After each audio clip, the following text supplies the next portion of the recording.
Olá, eu sou a Priscila Westphal e eu estou aqui hoje para o nosso primeiro podcast do Bora Acelerar da PRIO, junto com o projeto dos 1000 dias.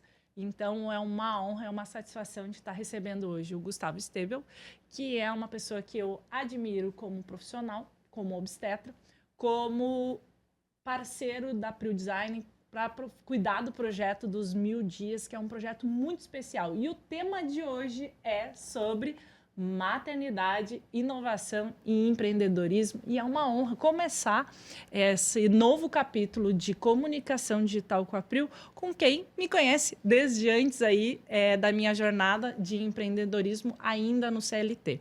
Então, eu vou me apresentar. Eu sou a Priscila Westphal, eu sou designer há mais de 25 anos, sou mestra em design estratégico e hoje também sou mestra em anúncios online, o que traz uma força gigante para ressignificar toda uma carreira de design que no meio da maternidade e na jornada da vida, muitas vezes eu ficava questionando se esse era o caminho certo. E por muito tempo eu fiquei pensando se eu queria realmente entrar no mercado digital e ter resultados de verdade. E foi graças a clientes como o Gustavo que hoje a PRIO Design cresce em média 300% ao ano e tem uma equipe maravilhosa nos bastidores que está pronta para acelerar. Então, a gente começa um novo capítulo de exposição digital, porque a gente trabalha com marketing digital e design, com posicionamento de marca digital, e a gente precisa fazer o dever de casa. Então, é dessa forma que a gente começa, então, esse vídeo, essa gravação, e trazendo esse tema que é super importante para trabalhar a cultura que a gente tem sobre a maternidade. E aí, ninguém melhor do que o Gustavo para falar sobre isso hoje.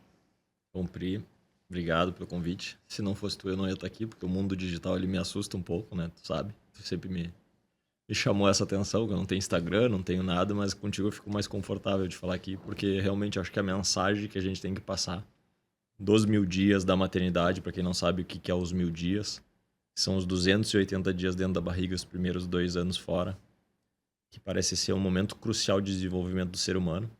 E essa mensagem, quanto mais a gente difundir, quanto mais as pessoas tiverem consciência disso, talvez a gente esteja diante de uma mudança que a gente está precisando na sociedade, né? Que passa pela maternidade. Então eu fico muito confortável de falar, já vivenciei contigo teus 1000 dias, né?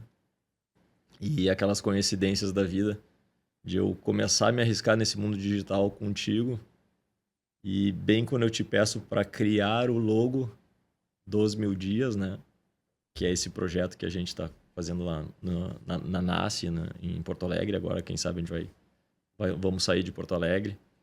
Tu tá terminando bem os 1000 dias. Não eram os 1000 dias do Luca, né? Era o 1000 dias do... Os 2000 dias, né? Que os é 2000 dias. Da segunda gestação. Isso aí. Então, o projeto 1000 dias vem para conscientizar as pessoas que não é só a gestação que a gente tem que prestar atenção. A gente tem que prestar atenção na gestação, mas os 2 primeiros anos de desenvolvimento do ser humano do lado de fora do útero é fundamental para o ser humano que vai integrar a nossa sociedade. E eu acho que a gente está pecando um pouco nesse aspecto. Primeiro, que a gente só presta atenção nos 9 meses, e segundo, que a gente traz poucas vezes o pai para a conversa. E não é à toa que a gente se junta para ter filho, porque realmente o ser humano, no seu início da sua vida, ele precisa muito desse cuidado, na verdade, tanto materno quanto paterno, intenso. E à medida que a gente negligencia esse cuidado, nós estamos formando seres humanos mais inseguros, digamos assim. E eu acho que a gente já tem evidências científicas e conhecimento para alertar todo mundo, dizer, olha, vamos cuidar melhor dessa fase, que nós vamos ter muitos retornos lá na frente. Nós temos pesquisas econômicas, Prêmio Nobel de 2001 ou 2002, agora eu não me lembro, dizendo que cada dólar que a gente investe nessa primeira infância, ele pode retornar até em $20 até o 20º ano dessa criança. Então, as políticas de saúde pública, às vezes, estão invertidas. A gente acaba investindo mais no segundo grau e faculdade. Eu acho que a gente sempre tem que investir, mas a gente tem muito pouco cuidado nessa primeira infância. E quando a gente fala cuidado da primeira infância, é cuidar de pai e mãe, é dar suporte para pai e mãe para que eles possam dar o cuidado para o bebê, porque ninguém tem acesso a uma criança de 6 meses a não ser o pai e a mãe. E esse pai e essa mãe, quanto mais tranquilos eles estiverem para poder exercer o seu papel como pais, melhor vai ser a nossa sociedade ali na frente. Então, o Projeto 1000 Dias se trata muito disso. Ele tenta descomplicar isso também.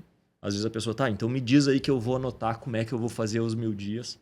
E a gente sabe que nesses primeiros 2 anos, o desenvolvimento cerebral da criança ela é muito mais intuitivo do que cognitivo.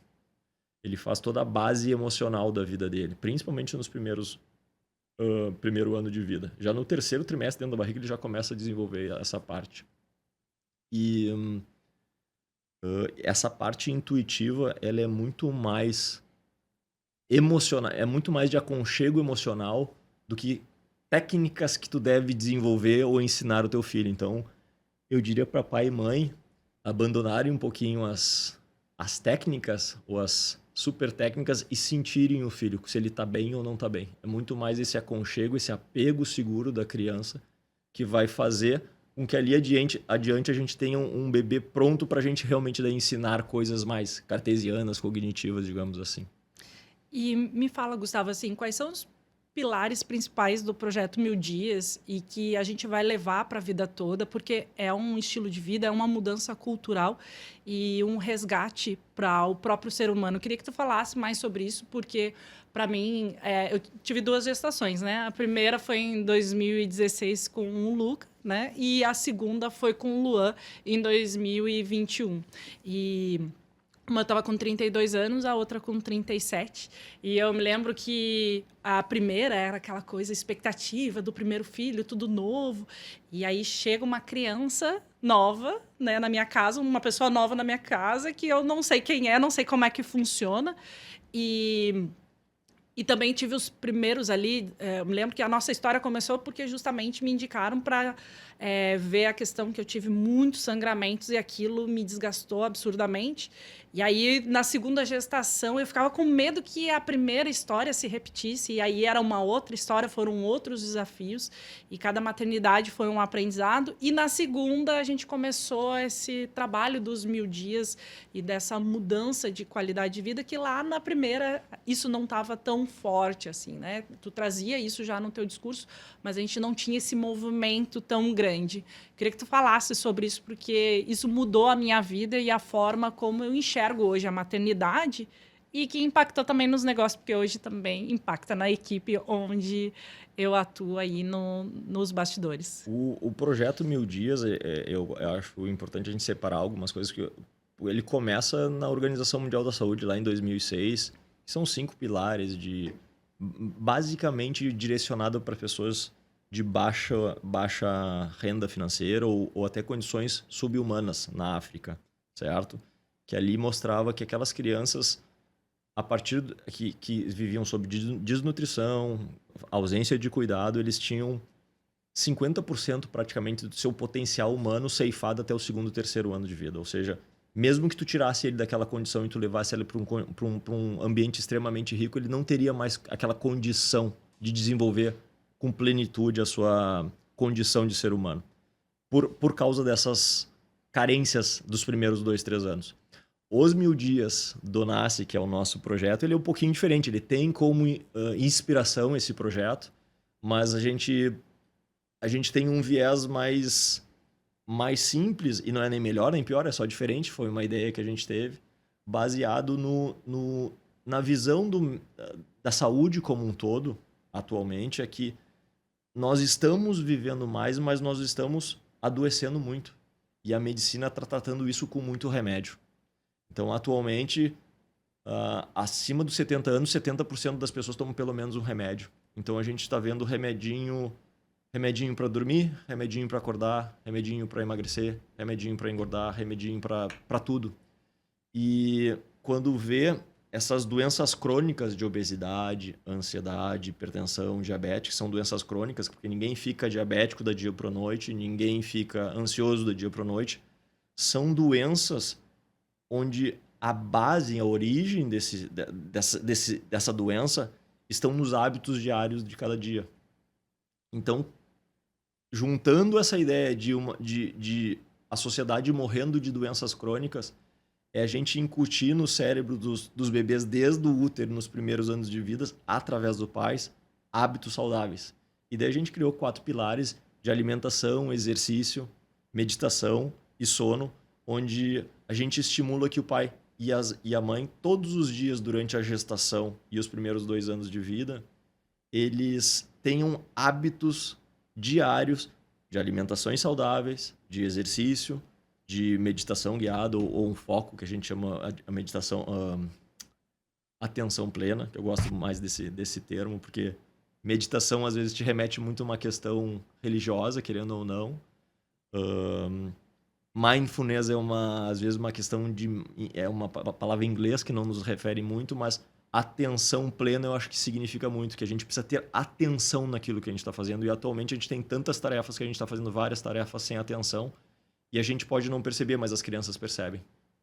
Então, atenção plena junto com uma alimentação, junto com o exercício, junto com o sono, a gente começa a criar um basement de saúde para aquela criança que vai chegar aos 40, 50, 60 anos, e se esses hábitos estiverem incutidos lá desde a infância, no hemisfério direito lá, emocional, relacionado a lembranças da infância com o pai e mãe, talvez não. Aqui a gente espere que esses hábitos não sejam uma coisa que eu faço exercício para emagrecer. Eu me alimento bem para não morrer. E a pessoa faça esses hábitos porque ela se sinta bem no dia a dia e não para não ter alguma coisa ou para curar alguma doença. Então a gente acredita que a gente possa inverter essa relação de doença e fazendo uma prevenção primária de fato, que é através dos hábitos saudáveis. Então, o projeto 1000 Dias vem muito em cima disso. E para a gente fazer essa mudança na sociedade, a gente precisa de muito comprometimento. Porque se a gente pedir... Se eu agora, que eu não tô grávido, estou com filha de 15 e 13 anos, e assim, eu vou me comprometer a mudar um hábito meu, a tendência é em 7, 15 dias eu não sustentar. Porque hábito é uma coisa muito forte. 95% das nossas atitudes diárias parecem estão embasadas em coisas inconscientes. Então, a gente acha que está no controle, mas não está. Mas eu vejo na mulher grávida... Para mim, uma mulher grávida, ela é um exemplo, é um símbolo e exemplo de comprometimento e conexão. Conexão por quê? Porque é uma pessoa dentro da outra. Então, tu não encontra isso em outro lugar. É uma coisa mágica. Eu lido com isso todo dia, mas tu olhar para dentro de uma barriga e ver que tem outra pessoa se mexendo e bocejando lá dentro e interagindo, é muito louco. Então, tu olha para uma mulher, para mim, tá assim, ó, conexão e comprometimento. Porque uma mulher grávida, quando tu diz para ela que vai fazer bem pro bebê dela, não interessa. Se for para pegar o salmão da Noruega, ela navega até a Noruega para pegar o salmão. Se ela tiver que pegar a paca peruana, ela vai até o Peru. Se fizer para ficar de cabeça para baixo, ela fica. Então, para a gente ter essa mudança na nossa sociedade, a gente precisa de um pelotão, um exército de pessoas comprometidas e conectadas, que eu acho que é o que está faltando na sociedade. A gente está desconectados dos nossos hábitos e dos nossos parceiros, e nós estamos nos perdendo. Então, no momento que eu chamo as mães para dizer, vamos lá, vamos começar a bater um tambor, dizer, vamos todo mundo se acordar na hora, vamos dormir na hora certa, vamos se acordar na hora certa, vamos comer comida de verdade. Coisas simples e fáceis, na verdade, que a gente já fazia há milhões e milhões de anos atrás sem se dar conta. Que é o que os animais fazem, inconscientemente. Mas como a gente mudou todo o nosso habitat, a gente tem que ter a consciência de fazer isso. Porque a gente está 24 horas sob uma luminosidade, a gente tem que saber que, olha, escureceu, eu preciso dormir. Eu tenho uma geladeira 24 horas à disposição que eu posso comer, mas eu não vou comer 24 horas. Eu tenho sofá, eu tenho elevador, eu tenho carro, mas eu sei que o meu organismo ele necessita muito da atividade para ele ser saudável. E para mim desempenhar todas essas tarefas, eu tenho que estar concentrado no que eu estou fazendo. Eu não posso estar pensando em outra coisa e comendo. A hora de comer é hora de comer, a hora de exercitar é hora de exercitar. E o mágico que eu vejo é que se eu conseguir convocar esse pelotão de mãe, agora tem um filme que eu me esqueci, que é um menininho que tinha um trabalho de ciências sociais, e o professor dizia para eles, perguntava assim, inventem alguma coisa para mudar o mundo. E daí sempre inventava um foguete, uma medicação, e as crianças inventavam as coisas mais absurdas possível. E ele teve um plano de mudar 3 pessoas. E ele chegou e explanou no quadro, se eu mudar 3, essas 3 pessoas mudam 3, essas daqui 3. E logo a gente tem um mundo diferente. E é essa lógica desse filme que eu vejo nos 1000 dias. Porque quando eu convenço... Quando eu convoco uma mãe a se alimentar, se exercitar, meditar e dormir na hora certa, ela tá criando o hábito saudável para ela e junto pro bebê que tá dentro da barriga dela e o nenê que vai ficar os próximos 2 anos com ela. E tu sabe, tu é casada, quando a mulher começa a bater o tambor, logo o homem, ele tem que entrar junto. Então, se tu convence uma gestante, tu tá convencendo 3. E essas 3 convence 3. E eu digo que no mundo é que a gente anda meio pessimista por várias coisas que vêm acontecendo. Eu acho que a gente nunca teve tanta chance de mudar. Nunca teve tanta chance. Porque são 8 bilhões de pessoas se reproduzindo. E a gente consegue se comunicar. É só a gente... Se uma mãe chamar a outra, e chamar a outra, e chamar a outra... Olha, eu escutei isso, eu acho importante... Desde que vocês acham que isso seja uma coisa coerente a ser feito e saudável para o filho de vocês. Se vocês entenderem que se alimentarem, se exercitarem, dormirem na hora certa e ter um foco nas coisas que está fazendo é importante para o filho de vocês, vocês fazem assim, começam a fazer na hora, como ninguém é capaz de fazer. E esses 9 meses, 1000 dias é tempo suficiente para a gente criar um hábito. E daí, a partir daí, é o slogan que eu gosto dos 1000 dias, que é que a corrida dos 100 anos começa nos 1000 dias. Eu fiquei falando. E aí é importante, né, Gustavo? Porque muitas vezes a gente vê o quê, né? A expectativa da família, as próprias expectativas de tentar ser uma mãe perfeita, de fazer tudo o que precisa. E dentro dessa cultura, que eu digo que é uma cultura dos 1000 dias, né? A gente precisa olhar para si, cuidar de si, já desde a gestação. E aí eu vejo a diferença, né? De uma gestação aos 32 aos 37.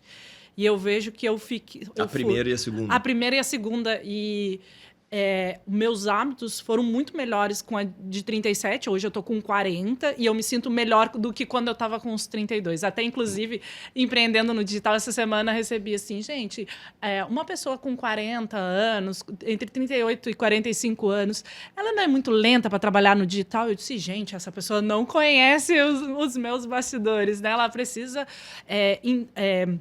conhecer, e na versão mãe ainda, no digital, porque não é a idade que vai estar ali dizendo se eu tenho velocidade, ou eu sou mais lenta, ou aquilo que eu estou fazendo é produtivo, mas sim se eu estou bem comigo mesma e eu estou preparada para ter performance, porque o que eu mais entendi nos 1000 dias, que foi me cuidando para poder cuidar do meu bebê, que estava chegando, e era o segundo, então eu precisava dessa performance, porque tem o outro que já está ali também, na época tinha 5 anos, eu preciso estar com a minha atenção ali nos dois, em mediar o primeiro com a chegada do segundo, o segundo porque vai precisar de mais atenção, e como é que eu me organizo nisso, né? Então, eu entendi que otimização de processo é a chave para ter uma boa sanidade mental, e esse cuidado com a alimentação, ele é muito mais disciplinado na gestação.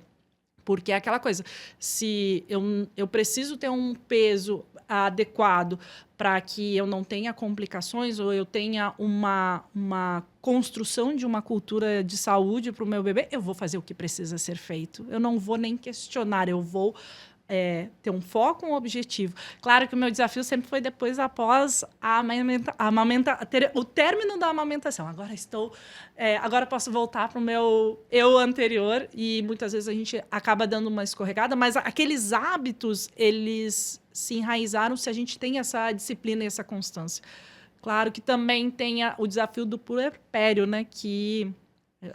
tem os hormônios ali durante a gestação, que a gente vai de 8 a 80 muito vulnerável. Em segundos, né? E aí eu, pelo menos, assim, várias vezes olhava assim, gente, quem é essa pessoa? Né? E a gente não se reconhece, muda tudo. E no puerpério a gente tem algumas fases críticas também dessa bomba de hormônios, e começa a questionar tudo, né? Questiona todas as verdades, todas as crenças, as realidades. Eu, na primeira gestação... Eu sou designer há tanto tempo, né, há 25 anos, vim da mídia impressa, entrei no mundo digital, mas eu olhava assim, gente, eu amo o meu trabalho, só que esse espaço não é mais para mim. E aí eu tinha uma promoção me aguardando quando eu voltasse. E quando eu voltei, eu disse, não reconheço mais esse espaço. E eu fui sempre muito planejadora e pensei, não, eu vou fazer minha graduação, vou fazer meu mestrado, vou viajar pelo mundo e depois eu vou ter meus filhos. E aí, quando eu tenho a primeira gestação, eu digo assim, não quero mais nada disso. Isso não serve, essa realidade já não me representa mais e eu decido empreender. E aí eu me lembro muito claro, assim, uma clareza gigante que era, ou eu tomo essa decisão agora, ou depois vai ser muito tarde e tu não vai ter essa coragem. E aí eu mudei, né? Mudei de casa, mudei de estado, mudei de trabalho, pedi demissão, saí de Porto Alegre, vim para Floripa e montei a empresa. E aí, claro, um novo negócio, com um bebê do colo, né? Com 9 meses ali de idade, foi uma nova escalada. Eu tive que me reinventar como mãe, como empresária, porque aquele papel de designer já não cabia mais. E na segunda gestação, eu fiquei assim, gente, no puerpério, está tudo muito tranquilo isso aqui. Acho que eu vou entrar no mercado digital. E eu me lembro que no meio do caminho, eu ficava assim, até eu fiz uma consulta, né, nos preventivos ali contigo. Gustavo, será que eu tenho segundo filho ou eu entro no doutorado? E aí tu me disse assim, Pri, o doutorado tu tem a tua vida toda para fazer. Agora, para o segundo filho, tem um relógio biológico. Então, analisa essa situação, esse contexto e toma a tua decisão. E aí eu disse, não, beleza, entendi o recado. E aí hoje eu vejo assim, gente, o mestrado seria muito mais fácil do que entrar no mercado digital, né? E aí eu entro no mercado digital justamente durante o puerpério, comecei os estudos ali de maneira mais focada para ter resultado de verdade. Porque tem muita gente que trabalha no mercado digital e não conta da jornada do bastidor de crescimento. E aí, muitas vezes, eu me encontro solitária nesse mercado como mãe, né? E aí, esse grupo de mães que atuam no digital, elas vão se unindo. Por quê? É uma forma de ter um horário flexível, mas também, ao mesmo tempo, tem uma velocidade que demanda nos bastidores.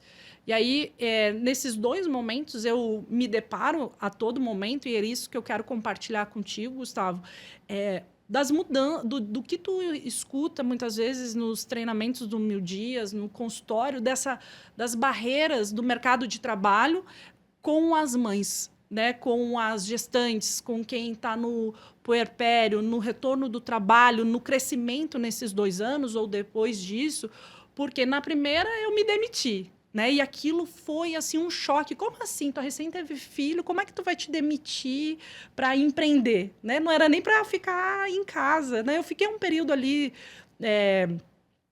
em casa com ele e tal, mas eu não me reconheci naquele espaço. Eu precisava estar produzindo novas ideias e criativas.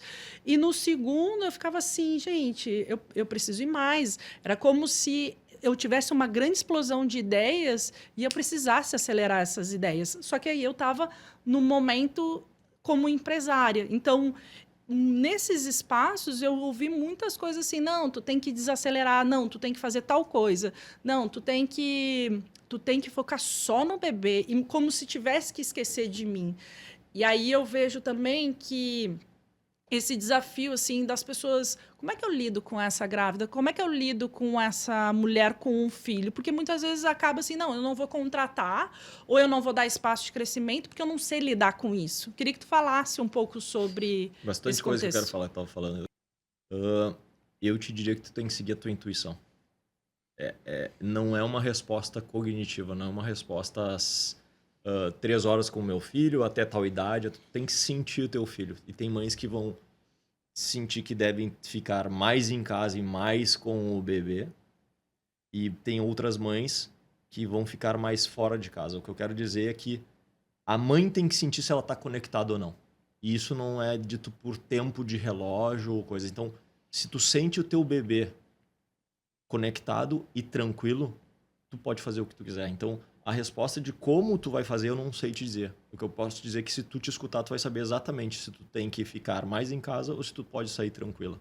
O que a gente sabe é que nesses primeiros 2 anos, principalmente, o nenê precisa muito desse attuning, que a gente chama de sincronia com vocês.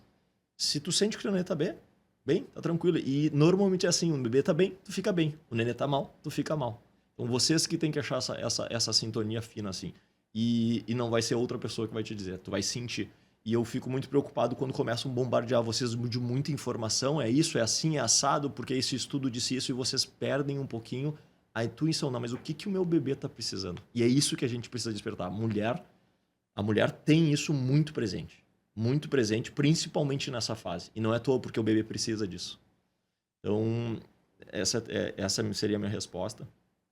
E quando tu estava falando da tua jornada, né, de vou fazer doutorado, eu posso dizer assim que eu nunca vi uma mulher depois da gravidez piorar em relação ao que ela era antes.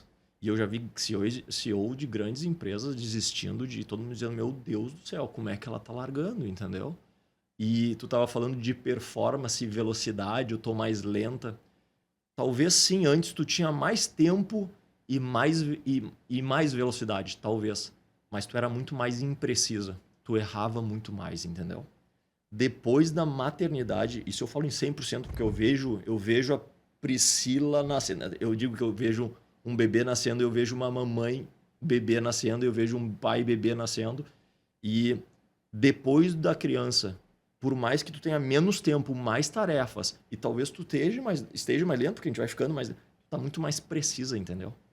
Então, a performance, ela vem muito mais de constância e clareza onde tu quer chegar, do que velocidade de fazer várias coisas ao mesmo tempo. Então, a tua performance, o teu handicap, ele melhora muito depois do nascimento. Então, o que eu diria para as mães que estão nesse impasse é que não percam muito tempo, porque o relógio biológico vai bater. E com 40 anos começa a ficar difícil engravidar, então tem que engravidar antes disso. E não fiquem preocupados, porque depois do nascimento, se é uma coisa que a pessoa gosta. Gosta não, que é uma coisa que a pessoa deseja, né? Mas depois do nascimento vocês vão vocês vão passar por um período difícil, mas depois disso parece que abre um clarão e tu tem uma precisão de dizer assim, não é por aqui que eu tenho que ir. E aquelas dúvidas que tu tinha antes fica muito mais claro de decidir. Biologicamente, a maioria das fêmeas, depois que tem o bebê e perde a vida reprodutiva, morre. É as baleias, os seres humanos, e tem mais alguma outra espécie que vocês têm quase uma vida inteira depois que vocês não morrem. E isso não é à toa. Porque vocês têm muita função depois disso daqui. Essa que é a questão, isso que vocês têm que entender. Essa vida pós-bebê, porque vocês são muito úteis para a sociedade. Senão a seleção natural teria excluído vocês como todas as outras, entendeu? Eu não sei agora, acho que leoa perde, mas eu sei que baleias, talvez golfinhos também, porque vocês têm uma função ainda de muita... Daí eu vou falar a minha contribuição, porque vocês têm ainda uma função de muita instrução na sociedade. Essa que é a questão. Então eu acho que uma mulher pós-bebê, ela tem muito mais capacidade do que antes. Eu não quero menosprezar as que não têm bebê, mas tenho o meu viés de ver as pessoas engravidar na minha frente. Eu não tenho contato com as pessoas que não engravidam, porque eu sou obstetra, né? Mas de todas eu vejo chegando uma Priscila e saindo outra Priscila completamente diferente. E eu disse assim, Gustavo, em quem tu aposta? Mas é óbvio que é nessa Priscila depois. Não que tu não tivesse a tua capacidade antes, mas tu vê muito mais consistência e clareza nessa pessoa aqui. E eu acho que é uma mensagem muito importante disso para as mulheres, que elas não tenham medo da maternidade, porque eu nunca vi uma mulher piorar com a maternidade. Mas também entendo, vão sofrer. Dói. Crescer dói, né? Mas eu acho que é um crescimento que eu vejo de fora muito bonito. Então é um nenê nascendo e uma mãe nascendo. E o homem tem uma baita oportunidade também. Eu acho que eu gostaria de chamar os pais para essa jogada, porque sempre a gente vem atrás de vocês, né? A gente vê que os bebês que nascem, os bebezinhos, meninas, são mais maduros. Sempre os guri tomam mais pau. Chegam no colégio, as gurias amadurecem primeiro. Sempre é assim. Na verdade, a gente sempre tem atrás de vocês. E eu acho que essa questão de paternidade, assim como a mulher, não é à toa que ela vive mais 40, 50 anos depois de parir o filho, e não é em todas as espécies nisso. Não é à toa que tem que se juntar para ter filho, entendeu? O homem tem uma oportunidade ímpar de aprender com a mulher. E antes eu negligenciava um pouco a nossa função. Mas vocês, nessa tarefa de cobrir o filho, de dar toda essa atenção, vocês ficam muito vulneráveis. E é sim papel do homem cobrir essa questão de assim, o que é que vocês precisam. É uma função muito importante que ali na frente vai ser recompensada com o respeito de vocês e o carinho dos nossos filhos, entendeu? E às vezes nós, homens, a gente não tem esse clique. A gente acha que é tudo com vocês fazem melhor, e a gente vai meio que saindo, se sente excluído, na verdade, e daqui a pouco não e perde uma oportunidade de crescer.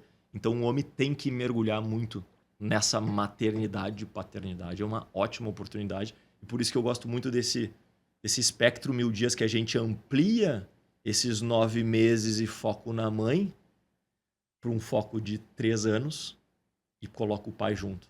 Eu quero que os pais entendam que esses...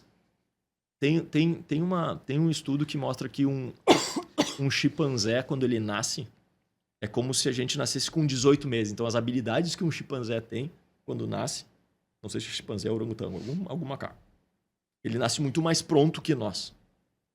É como se a gente nascesse 18 meses antes.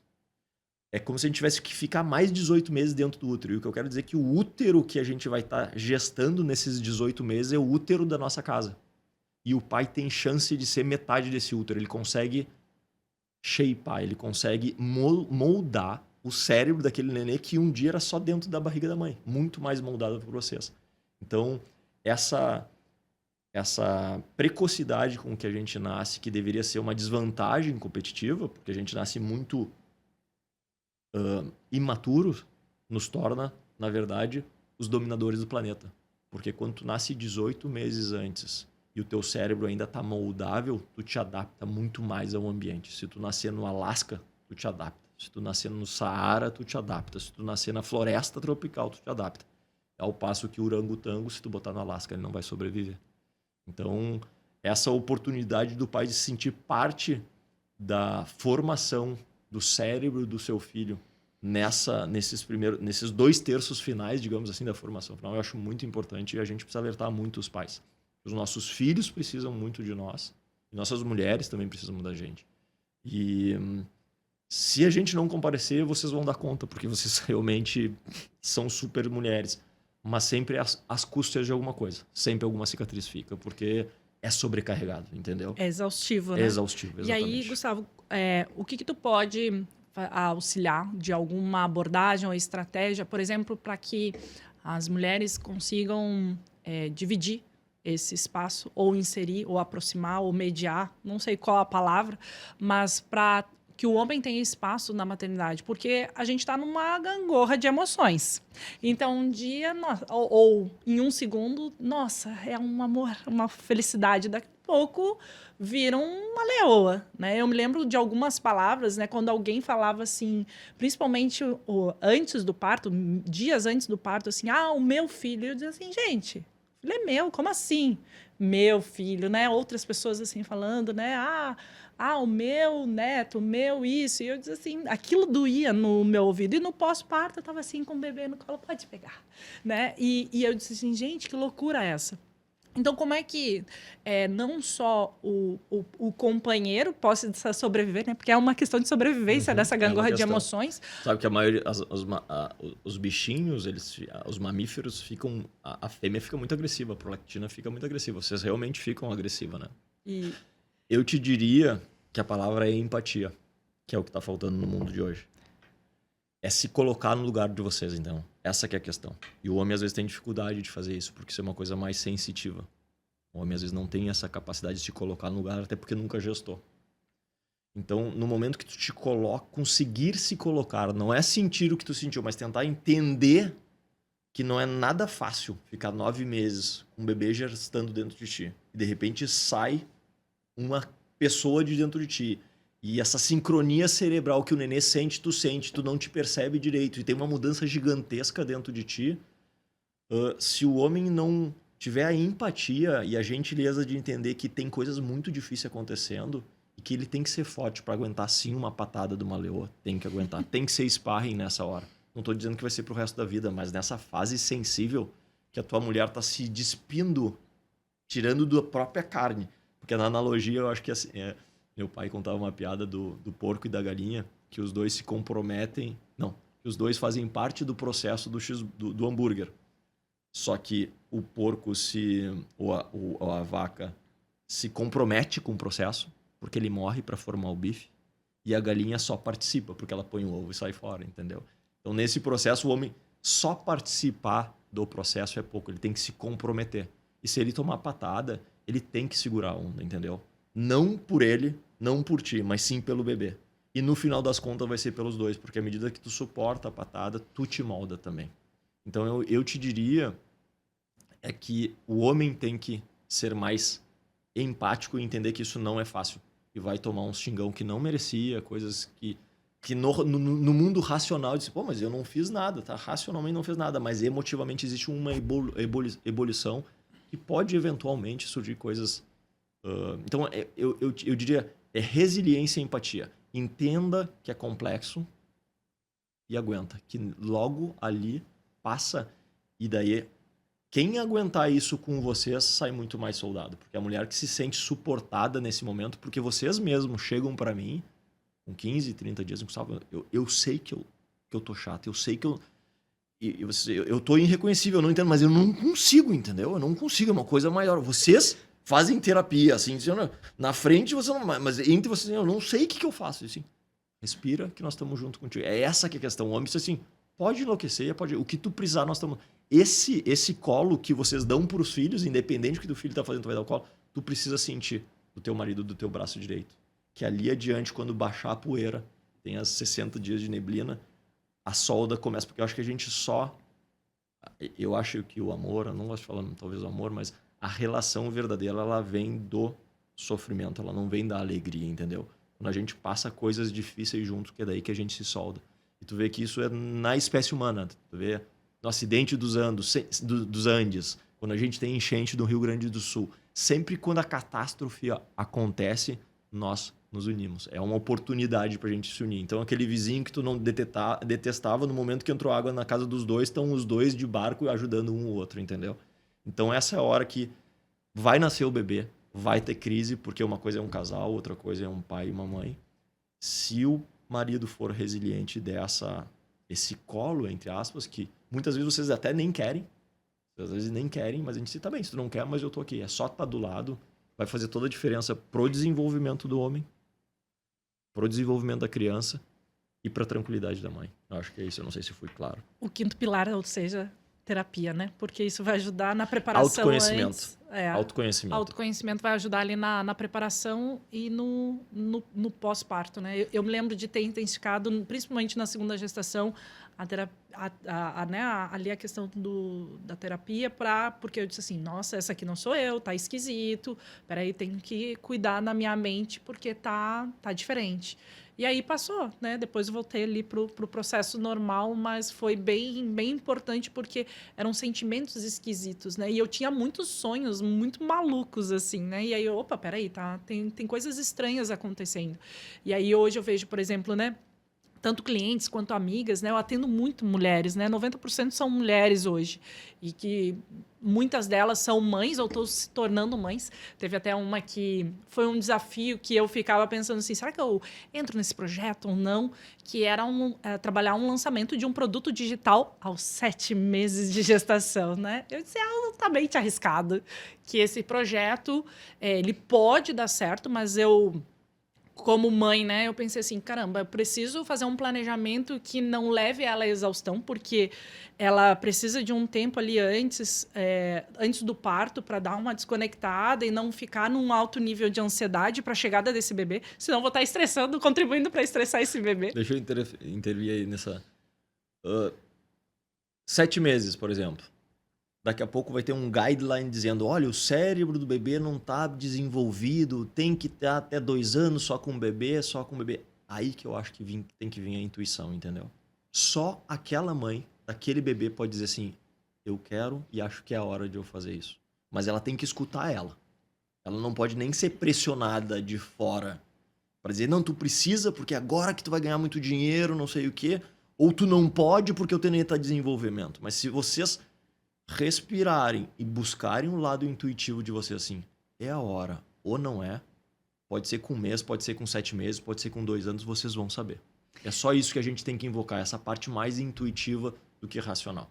E aí envolveu também a minha intuição, porque eu ficava pensando no projeto. Como é que eu vou fazer isso para que seja algo que traga resultados? Porque existe uma expectativa. Claro que não é um resultado para fazer um 6 em 7 que todo digital busca, mas de ter o primeiro resultado no digital com venda online. Vou precisar alinhar minha comunicação, porque essa gestante vai estar nessa gangorra de emoções e que essa carga de trabalho seja leve. Então, para mim, foi uma grande validação de mercado. A gente tem uma comunicação muito fluida, né? Alinhei as expectativas e a gente começou a alinhar na jornada e eu tinha combinado com ela que a gente ia fazer a metodologia de perpétuo, né? Que eu vou fazendo a construção da base digital e vou vendendo um pouco cada dia. Mas eu não faço o lançamento, que é fazer uma série de lives, aposto todo o meu risco em uma semana de negócio. E a gente, no meio do caminho, a gente entendeu que podia fazer a live. Só que a gente já estava no 9º mês. E aí foi muito bacana, assim, porque a gente fez um acordo. Olha, se tudo der certo, a gente tem mais 3 semanas para esse bebê nascer, mas se acontecer dele nascer, a gente cancela o projeto ali, a live, a série, tá tudo certo. E aí ela fez as lives, a gente fez esse planejamento e ela teve um baita de um pico de venda. E aí a gente, nossa, super comemorou, né? A gente tinha expectativa de, como era o primeiro projeto, vende ou não vende? Meta, factível, 10 unidades. Até agora ela deve ter vendido já 60, 70 unidades, mais ou menos entre esse período. E aí o que a gente já fez? A gente também desenhou o projeto para o puerpério, porque é aquela coisa, não adianta a gente querer acelerar, mesmo que dê um resultado incrível.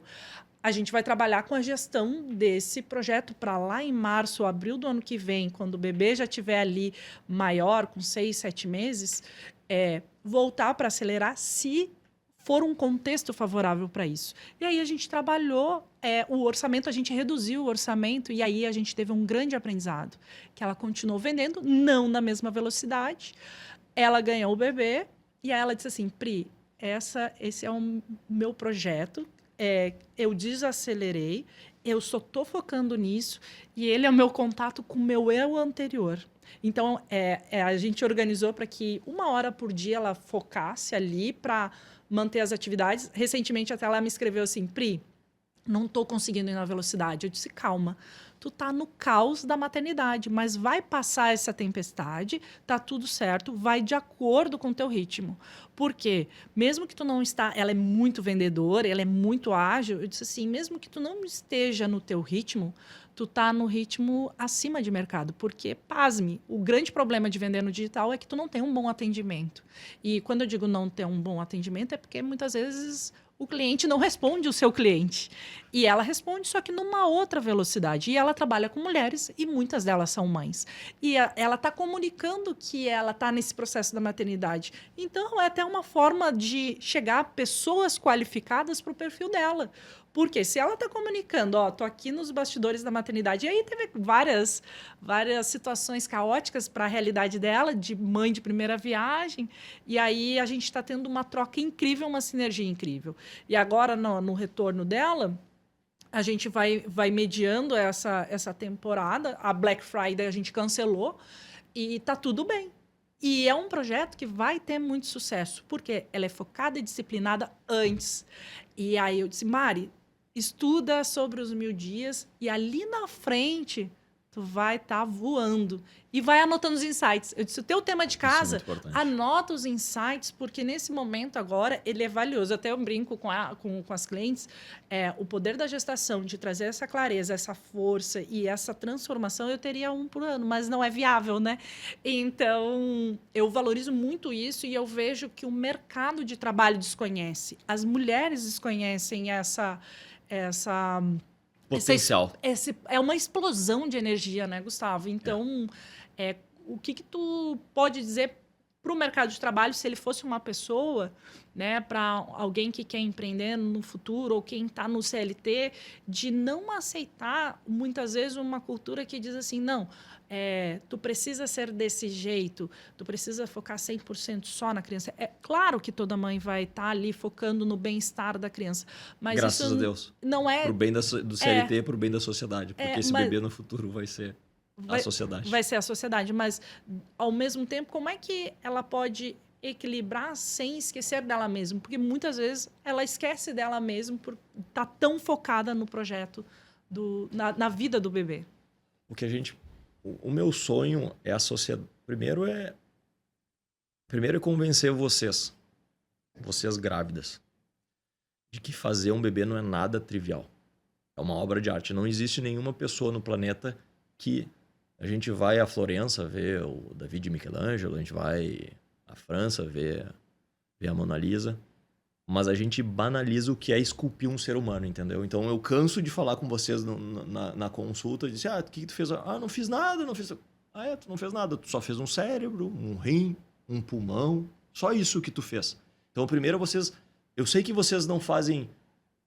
eu entendo a diferença, mas dentro de vocês está acontecendo uma mágica, na verdade. Então, a primeira coisa assim, é sinalizar para a sociedade assim, eu estou diferente de vocês. E eu brinco que eu gostaria de pintar vocês de neon.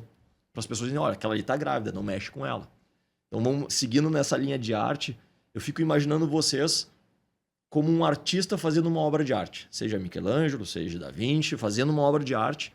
E de repente alguém bate na porta. Imagina lá, tu pintando o narizinho da Mona Lisa, alguém bate na porta assim, ó, vem aqui empilhar tijolo comigo, vamos fazer um muro aqui na rua. Eu disse, cara, calma. Deixa o Michelangelo e o Da Vinci fazendo o que eles querem. Se ele quiser vir ajudar a empilhar tijolo, e a analogia de empilhar tijolo é bater ponto da 7676, entendeu? O CLT, o trabalhador. Então, se eu sou o teu empregador, e tu é empregado, assim, cara, eu tenho um Michelangelo na empresa.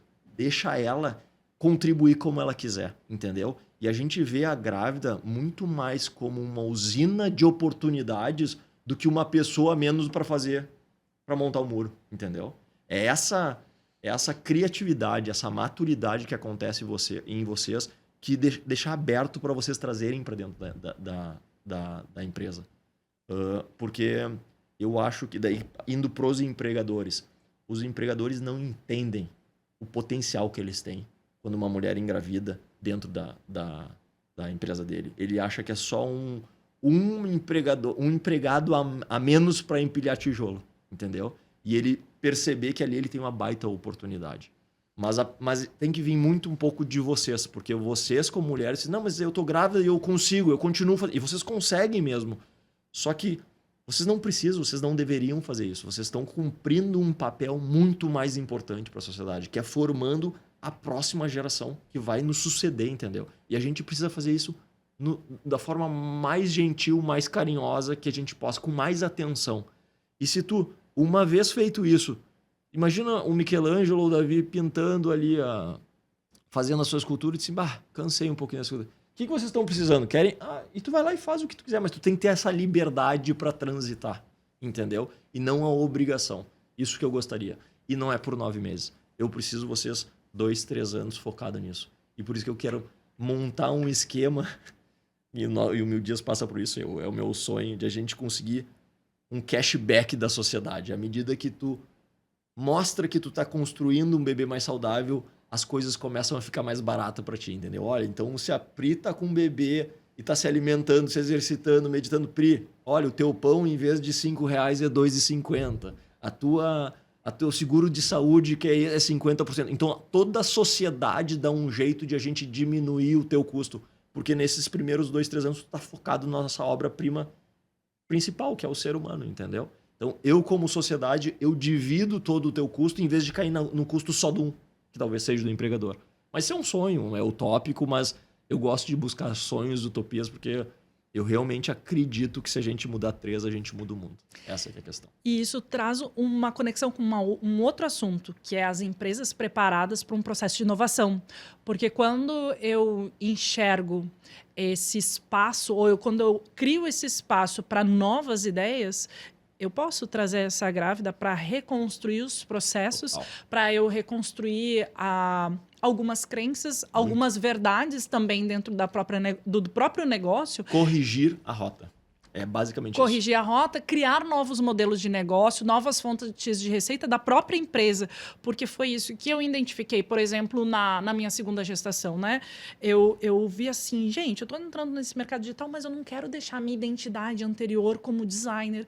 E aí eu entrei e disse, vou entrar para uma mentoria de anúncios online que acaba tendo uma presença masculina muito grande, mas não porque existe um preconceito. Pelo contrário, porque na nossa cultura, as mulheres acabam não tendo uma conexão, muitas vezes, com o...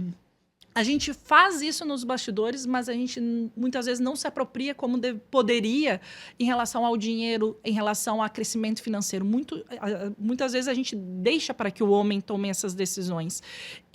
Ou a gente faz essa tomada de decisão no bastidor, mas a gente muitas vezes não coloca à frente a cara a tapa dessa tomada de decisão financeira, de projetar, de fazer isso. O percentual de mulheres que faz isso é muito baixo, muito baixo.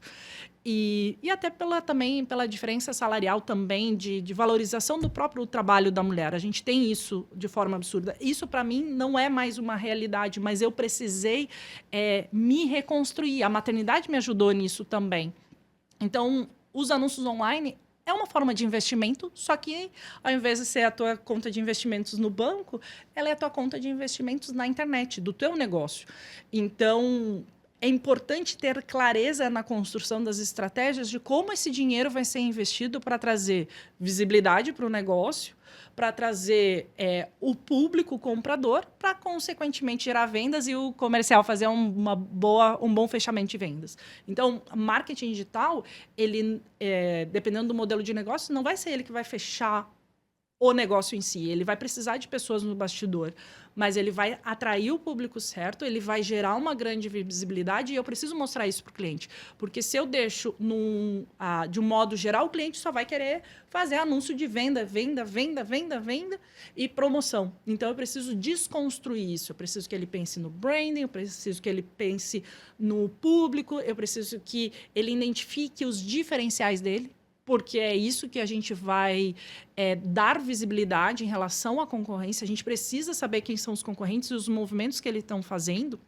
Então, eu vejo que esse mercado ele acaba ficando com um público masculino por conta dessa conexão já de cultura, por conta das tomadas de decisões financeiras. Porque é uma forma de investimento também. Essa é uma perspectiva que eu enxergo, né? Pode ser que outras pessoas tenham outras opiniões e está tudo certo. E eu comecei a me descobrir nessa caminhada e eu fui me surpreendendo, porque, ok, eu tinha mais idade, tinha 2 bebês, eu disse, bom, vou ir com esse público que é mais jovem e vou aprender com eles e me sentir mais jovem também. E aí, eu comecei essa escalada como designer e eu pensava assim, gente, mas não estou tão atrás, não. E aí, quando eu comecei a ver, no primeiro ano, eu estava entre 1.000 pessoas, eu estava entre os 100 primeiros na mentoria. Eu disse, caramba, que massa, que conquista. Depois, a gente teve um evento presencial, eu fui chamada como um case, eu disse, nossa, que legal. Eu acho que como mãe, como mulher, eu preciso trazer isso para outras pessoas. Para quê? Para que outras acreditem que elas também podem. Elas também podem fazer isso. E aí, no segundo ano... E eu te diria que é mais fácil depois da maternidade do que antes. Se eu tivesse que apostar na Pri antes de ter bebê ou depois, eu apostaria depois. A Pri, antes de ter bebê, tinha medo de empreender. Eu tinha um medo absurdo de ficar sem o meu dinheiro, sem a minha renda própria, achando que eu não ia conseguir sobreviver. Claro, era uma perspectiva tive que ralar muito desde o começo, desde os 14 anos ali, para ter a minha independência financeira, e eu não queria abrir mão disso.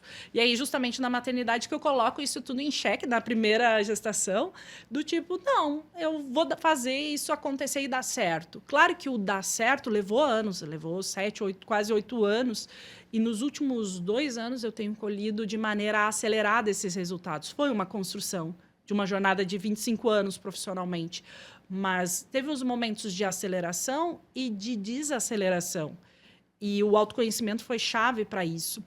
E aí, no segundo ano de mentoria, eu comecei a identificar padrões comportamentais. Que é o quê? Hoje eu tenho um número, eu consigo entender que a cada 3 meses eu mudo a minha velocidade, o padrão de comportamento e de crescimento. Então, essa clareza foi importante para crescer. E aí eu termino o segundo ano de novo ali entre os 70 melhores, porque eu precisaria de um fôlego e um tempo de dedicação maior para ficar mais no topo, mas o que é chegar no topo? E aí eu comecei a me questionar, não, peraí, chegar no topo é ter uma qualidade de vida melhor, junto com os guris, porque antes eu trabalhava ali, continuo trabalhando direto, né, dia após dia, mas eu gosto do que eu faço. Então, para mim não tem problema sobre isso. A corrida do longo prazo, ela não tem topo, ela tem cadência, na verdade. Não é quem chega mais rápido que vai ganhar a corrida. Tu não pode sair do jogo. E é isso que tu entende, a maturidade depois da maternidade que te dá isso. Tu vê, mais de uma vez tu fala em velocidade, coisa, mas o que tu tem é clareza de onde tu quer chegar, consistência e, eventualmente, tu ajusta a cadência. Agora eu posso acelerar, eu gosto de parar. Mas tu nunca vai parar e tu nunca vai dizer, não, mas eu tava indo para lá, agora eu vou para lá. Tu sempre tá indo para a mesma direção. Exato. Isso te dá, é aquela corrida da tartaruga e do coelho. Ele come, corre. Agora, a passada da maturidade, ela te dá uma resistência. Eu fiz uma maratona de 100 quilômetros, né? Eu já te falei sobre isso. E eu nunca fiz uma maratona de 41. E ali, na maratona, no endurance, quem ganha é o mais maduro, não é o mais jovem. Ele pode ter mais explosão muscular, ele pode ter mais vontade, ele sai correndo, ele vai quebrar, entendeu? Agora, o mais maduro, ele não para de caminhar. Esse que é o negócio. Essa que é a grande... E nos negócios é a mesma coisa. Exatamente. Os grandes negócios, eles não amadurecem do dia para a noite. Eles têm a cadência e a certeza que é ali que tu tem que ir, pequenas correção de rota, mas a direção é aquela. Então tu precisa muito mais consistência do que explosão para grandes feitos. E para não perder só o raciocínio que tu me perguntou, nas empresas, eu respondi primeiro é convencer as mães que é muito importante o que vocês estão falando. Mas eu tenho um sonho ainda e tenho um projeto de a gente entrar no RH e no financeiro das empresas para mostrar por A mais B, que é muito mais custo efetivo nós investir nas grávidas do que a gente considerar como os pesos. E isso tem material suficiente para a gente mostrar. E já tem empresas que já têm isso. Acho que em dezembro agora eu vou falar com uma empresa que ele já tem 6 meses de licença paternidade. Só que eu acho aqui, Pri, é uma coisa importante. A gente tem que dar... Não é dar dinheiro ou dar 2 anos de licença. A gente tem que explicar o que está acontecendo. Por que é que tu está tendo essa licença ou esse benefício. E não, eu não gosto de trazer benefício. Por que nós estamos te dando essa concessão? Porque tu está fazendo uma coisa diferente. Tu não vai pegar esses 2 anos. Então agora... Não, tu tá... É como as empresas às vezes dizem, vai fazer um estágio de 6 meses nessa outra empresa ou vai para fora fazer um intercâmbio e depois volta e traz as ideias. É mais ou menos isso, a maternidade e a paternidade também. Se o marido se envolver na maternidade como a mãe se envolve, ele volta mais maduro e mais consistente pro trabalho dele. Então, não é só a mãe. Se o pai se envolver, ele também vai ter esse ganho. Que muitas vezes o marido, infelizmente, ele não se apropria disso. E fica trabalhando igual. E no curto prazo parece, opa, o homem está se distanciando. Está se distanciando só porque ele está correndo. Quando vocês voltarem para a corrida, vocês vão buscar. Porque o homem não vai ter aquela consistência. Posso estar errado. Tá? Nosso desafio, então, é desenhar modelos de negócios e soluções para que esse tipo de mudança cultural aconteça. Porque hoje, na prática, é muito abstrato e difícil da gente visualizar, né? E algumas pessoas podem estar até escutando isso e dizendo assim... mas na prática não é assim. Utópico, na prática não é assim. Mas daí tem o teu exemplo. Tem exemplo de outras. Mas a Pri agora, ela é melhor antes. E daí eu posso dizer todas de novo que passaram na minha frente. Mesmo que as que trocaram de emprego, trocaram completamente. Estão melhor agora do que antes.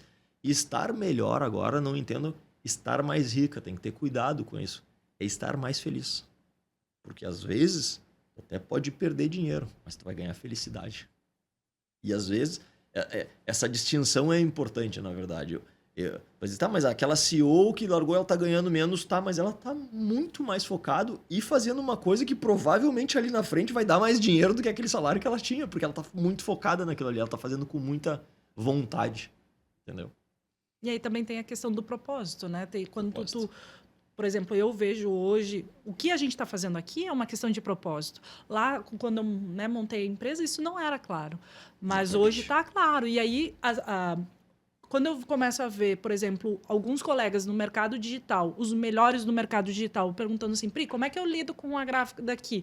Como é que eu posso acolher ela melhor? Como é que eu me relaciono a esse assunto? Eu disse assim, gente, mas tem umas perguntas que, para mim, por exemplo, seriam muito básicas de serem resolvidas. E eu disse, não, a gente precisa compartilhar mais essa mensagem, essas histórias e mostrar possibilidades de como pode fazer isso. E aqui é onde eu acredito que mora muito espaço para inovação, seja no mercado digital, seja no mercado tradicional, tem espaço para inovar, mas que as pessoas olhem para a maternidade, para o empreendedorismo, para aquilo que faz brilhar o olho e criem projetos de inovação. Isso que tu tá falando, eu acho muito importante. Porque a gente não inova. No Brasil, a gente não tem uma cultura de inovação forte como outros países. A gente faz inovações muito incrementais. Os projetos, eles falham, Gustavo. No projeto de inovação, falham porque ele não fala com as pessoas para resolver problemas reais das pessoas. Então, tem muita oportunidade aqui que poderia ajudar, inclusive, a sociedade. E a gente compartilhar essas experiências, quanto mais mães puder compartilhar a sua experiência de mudança de carreira ou isso que aconteceu contigo com mais clareza, mais possibilidade, porque às vezes o teu exemplo não vai casar com o outro, mas vai ter um outro exemplo que vai casar. Então, quanto mais pluralidade a gente tiver desses exemplos, é muito melhor. O que eu posso dizer é que, como eu vejo isso acontecer todo dia na minha frente, com certeza tem muitas formas de a gente fazer isso. Não tem uma forma. E tem muitas histórias. E aí aqui eu quero trazer um destaque. Toda mulher ou toda pessoa que assistir esse podcast e se identificar com isso que a gente está falando, está trazendo aqui, que compartilhem com outras pessoas. Que essa mensagem ela ganhe visibilidade pelo tipo de cultura que a gente quer promover. Para quê? Para promover uma sociedade mais feliz e muito mais saudável. Porque se a gente for analisar lá no começo da nossa conversa, são 4 pilares, né? Alimentação, exercício, sono, foco e autoconhecimento, né? Autoconhecimento, foco. Uma das curiosidades que eu gostaria que tu falasse, Gustavo, é sobre essa questão da conexão da mãe com o bebê, essa questão de conexão cerebral que tu falou, que eu acredito que ela é bem importante, principalmente para a gente explorar essa questão da intuição e se sentir menos culpada, né? Porque nasce uma mãe, parece que nasce uma culpa gigante em relação aos movimentos que muitas vezes a gente faz.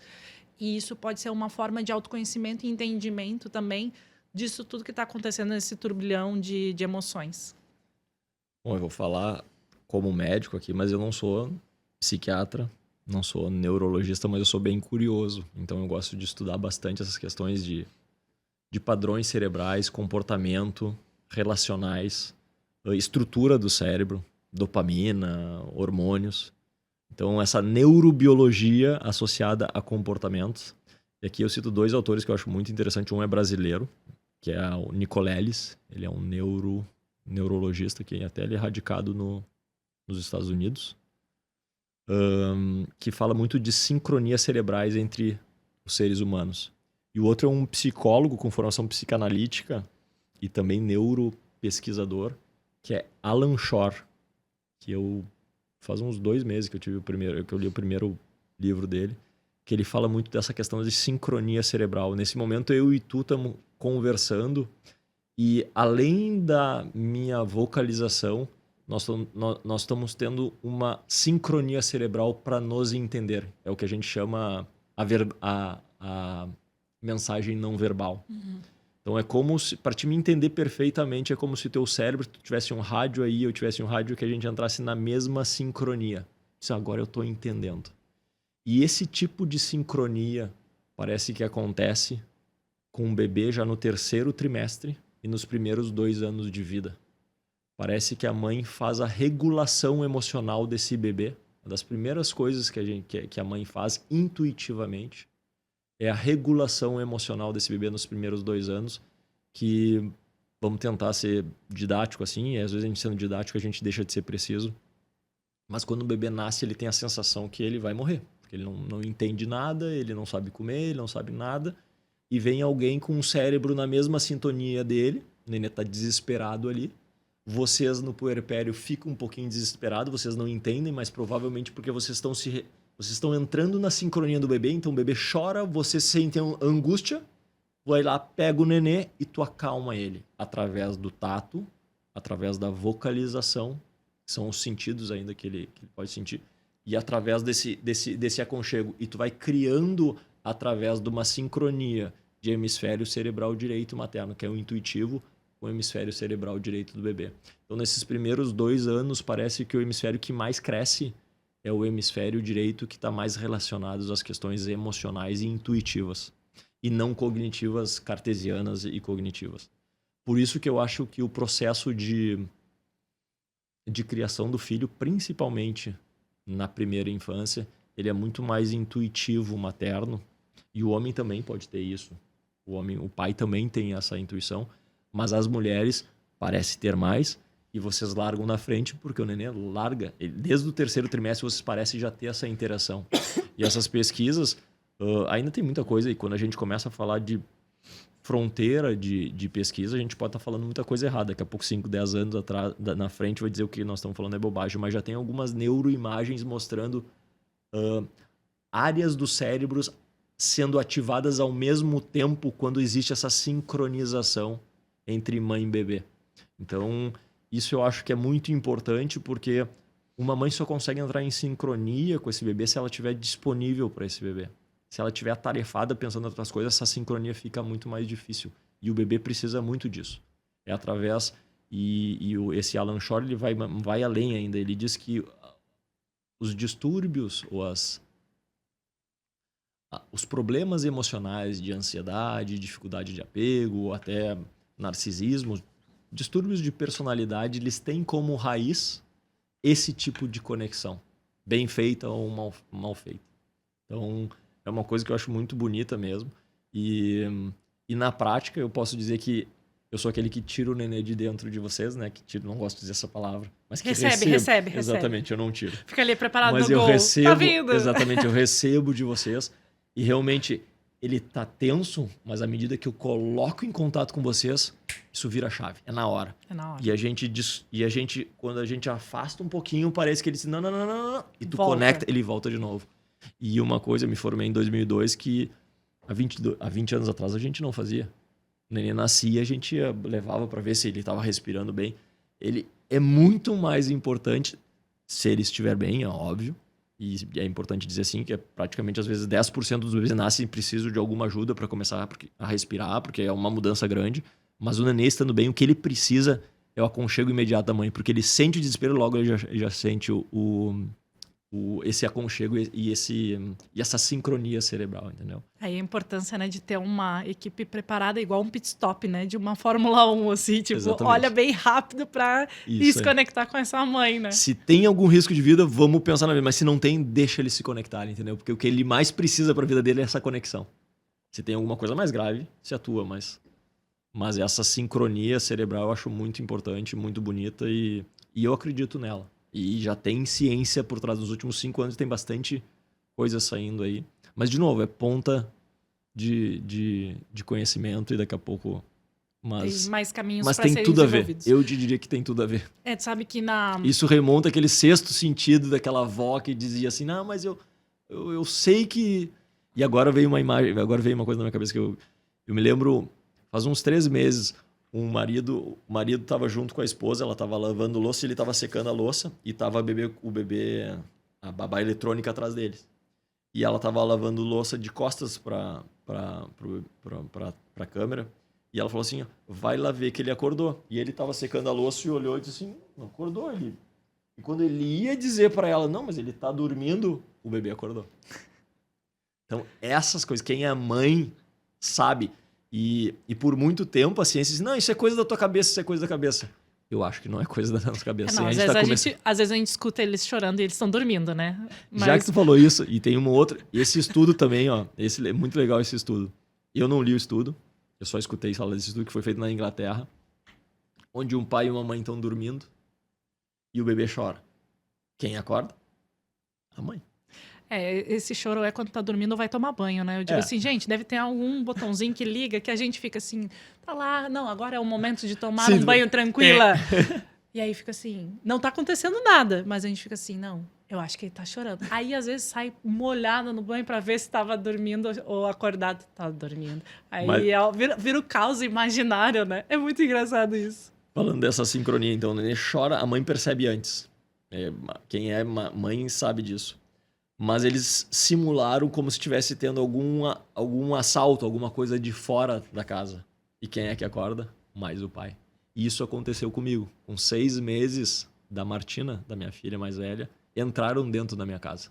A minha mulher não acordou e eu acordei. Nossa. Então, para te ver como os cérebros, eles estão sintonizados em outras coisas. Entendeu? Parece que vocês têm esse attuning, essa sincronia com o cérebro do bebê que ele precisa muito. Mas às vezes aquela precisão da proteção animal masculina talvez esteja presente também. É isso que tu traz dessa questão, né, da conexão ou desconexão, né, cerebral, né? Durante a minha jornada como empresária na Prio, teve algumas situações que eu vi algumas coisas assim, não vou te exigir isso porque tu tá com um bebê ou porque agora tu é mãe. E até mesmo antes, quando eu estava trabalhando como CLT, eu escutei assim de alguns empresários, eu não contrato mulher porque ela é engravida, né? E aí eu levei isso pro meu psicólogo, eu disse assim, não, vamos trabalhar isso. O que eu fiz para ofender essa pessoa? Ele disse, Priscila, isso não é teu. Isso é um problema que ele tem com o relacionamento com a mãe dele. Isso aí está enraizado nele e ele verbaliza aquilo que ele traz para a vida. Aí eu disse, entendi. E é tão incrível porque a gente tem um público absurdamente feminino como clientes e o perfil masculino que a gente atende é porque tem bons relacionamentos com as mulheres. O que seria um bom relacionamento com as mulheres? Entende que ela é uma parceira de trabalho, uma parceira de negócio, é uma pessoa para somar e não de ficar competindo de que é mais ou menos, ou que é melhor ou pior. Não, tá ali para caminhar lado a lado e construir e faz isso com respeito, né? Em algumas situações, na própria equipe mesmo, né, nos bastidores, teve pessoas que não conseguiram lidar com o grupo de mulheres que tem no bastidor, né? Então, hoje a gente tem uma equipe em equilíbrio em termos de gênero, mas todo mundo consegue se relacionar muito bem independente disso. E muitas vezes, em alguns locais de trabalho, a gente sabe, né, ou escuta histórias e evidencia situações que isso não é a realidade. E aí eu trouxe isso como um aprendizado até para a gente definir o público do perfil ideal. Porque alguém, por exemplo, né, no mercado digital, hoje, né, quando a gente fala em design e posicionamento de marca, principalmente posicionamento de marca no digital, a gente vai estar trabalhando com a identidade de uma pessoa, a exposição dela, os medos, os receios, as potencialidades. Então, a gente precisa entender as características daquele profissional, daquela pessoa, para a gente projetar uma jornada de crescimento que ela não perca a identidade dela ou que vá contra essa identidade. Então, os valores têm que estar muito bem alinhados. E aí, se é uma cultura de caos, uma cultura de desrespeito, não tem como...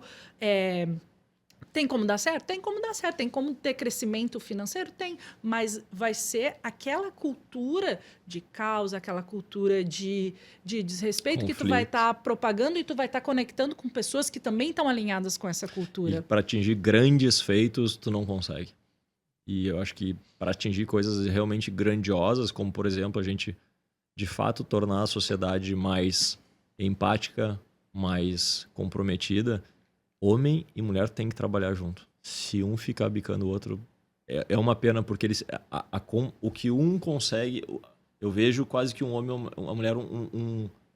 esses dois polos juntos, eles são muito fortes, entendeu? E eu acho que essa guerra de sexo só tem a prejudicar os dois lados. Não, mas... É isso aí. Até porque nós, como mães, temos meninas e meninos e são os seres do futuro da sociedade, né? Então, acaba essa competição, ela não faz sentido, né? Faz sentido. Porque a gente precisa entregar bons seres humanos para a sociedade, né? Respeitosos, gentis, né?